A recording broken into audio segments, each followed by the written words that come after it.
And before we get stuck into the Irish Derby and talk a little bit more about some of the key challenges to Auguste Rodin, we need to bring you a piece of news about one of my guests today, who has decided to call time on his own classic-winning career.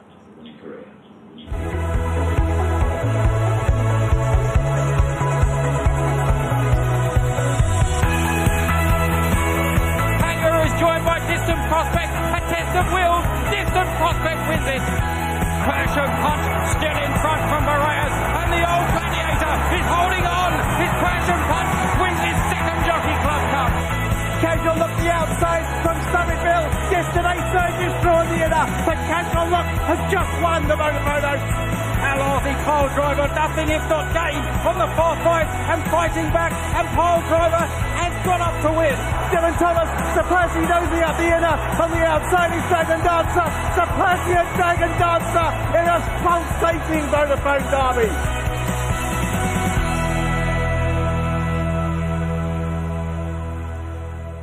What a glorious career it's been. One of very few riders to have won the Derby, the Oaks, the Coronation Cup. But, Martin Dwyer, I guess when you know, it's been a difficult struggle with injury, and now you've decided it's time to move on. How are you feeling today? Yeah, it's tough, saying it out loud. I've got my head around it.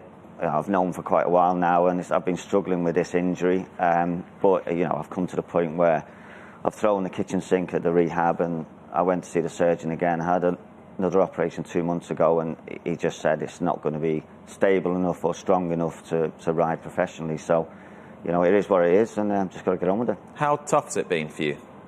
It's been tough, obviously. It's to be injured and coping with that, because I've been in pain for a long time, because it just throbs all the time, and but I've been in good hands. The surgeon and the team at Oaksey House have been great, and I'm getting back to some normality, but just got to accept, the career's over and got to move on with things. And it's tough because I'm not finishing on my terms. I'd like to go out like Frankie. I'd like to do the Whirlwind Tour, but I'd probably be doing Wolverhampton and Suddle. But no, it's just got to get on with things. And yeah, it's been a tough year or so, but it's time to just move on with the next chapter. What do you reflect on with most pleasure? I've had a great career. I've had a great innings. I've travelled the world.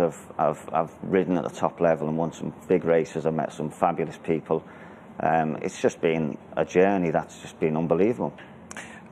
No one can ever take that 2006 Derby away from you. When you look back on your career, to what extent does that stand head and shoulders above anything else? Well, it's the pinnacle, isn't it? It's the Derby. Everybody wants to win the Derby, and I only had a few shots at it. I only had probably 4 or 5 rides, and to have won it, it was just a special moment. And for the people who won it for, Marcus Dragonin, big supporter of mine, and it was an amazing day. Even now, watch it back, I think, did it really happen? I mean, getting up Johnny Murtagh's inside for one. I mean, I thought, oh man, is that?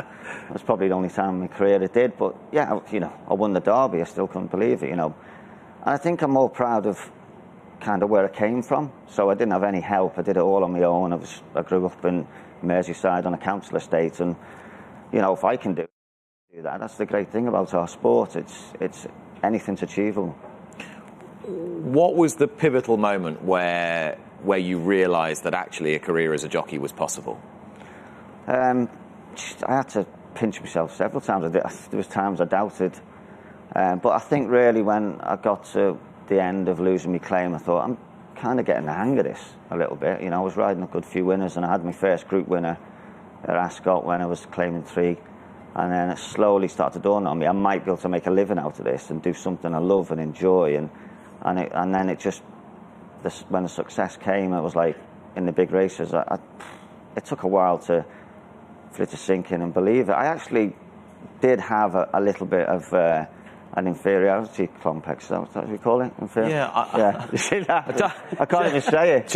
Where you think, sometimes I used to go out and think, I don't belong here. I shouldn't be. I remember walking out. So imposter syndrome. Imposter syndrome. He wasn't wrong. Yeah. I got there in the end. Well, he got there. I remember walking out to ride in the Japan Cup. There's like 100,000 people in the stands, and there's people, and I'm like, I was with Frankie Dettori and Mick Cannan, and I'm like, I don't belong here. What am I doing here? And then you have to kick yourself up the backside and get on with it. But it took a while, to be honest, to sink in and think, this is what I do. And who were the people that were most instrumental for you? Who do you look back on and think, I'm so pleased you were there for me? Probably J Lyons. I have to say, I'd be here all day if I named everybody, but I suppose my mum and dad, you know, my dad wrote a letter to Ian Baldwin and said, will you give him a job? And, you know, he wants to be a jockey. My dad drove me down, he dropped me off and said, you know, don't mess it up, I haven't got any petrol money to come back and get you. And it all started there, and then I suppose Ian and Emma Baldwin, they literally kind of knocked the rough edges off me, taught me how to ride and taught me everything really. And then after that, I've had so much help along the way. Marcus Tregonin and obviously my father-in-law William, better mention him, hadn't I? And so many great people have helped me, and in the weighing room, people like Ray Cochran, you know, I've had so much support and help. You mentioned your father-in-law William, who's now co-training, of course, with Chris Grassick. Is the fact that Piledriver is still around, still in training, still winning, still doing well, how much does that hurt? More than me knee. I'd be lying if I didn't say it's tough to watch it. When he won last week, I'm delighted for the team and everybody. It's great, but as any sports person will tell you, you know, when you're on the sidelines and you're watching it and you think, that should be me. And it's not the money, it's not the prize money or what you're losing out on. It's just, it's that thrill of winning at Ascot. And, you know, I missed the King George winner last year, so it is, it's tough to swallow. And, you know, every time I watch him run, it's with mixed emotions. But, you know, it's the game we're in. It's a tough sport. It's you play with feathers, you're going to get tickled, and you know, I got injured, and that's it. Got to get on with it. But yeah, it's tough watching him run, not being part of it. And how do you feel about moving forward now with the next phase of your life and whatever the future holds? Bit of this, bit of that. Yeah, well, yeah. Makes me sound like Del Boy, don't you? Yeah, I'm excited. You know, I want to move forward, and this is the start of it. You know, just close the door on that and move forward. And yeah, I'm really excited. Hopefully, I'm going to be doing lots more media. Probably people thinking, oh, we're fed up with seeing your mug on the telly, but hopefully I'm going to be doing more media work. But you enjoy it, don't you? Yeah, I love it. Yeah, it's, you know, it's hard as a jockey. You know, you finish and you go, you know, what skill set do I have? I mean, I left school with no qualifications, and I've been riding horses for 30 years nearly. You're in the big world. What do you do? But you know, I love racing. I enjoy it, and I enjoy, you know, analysing races and watching it, and so I enjoy the media stuff. So I'm going to be doing plenty more of that on Racing TV, hopefully, and other bits and bobs. I might be doing some ambassador work with Unibet, hopefully, and you know, hopefully there'll be other things that come in. Watch live racing now on racingtv.com.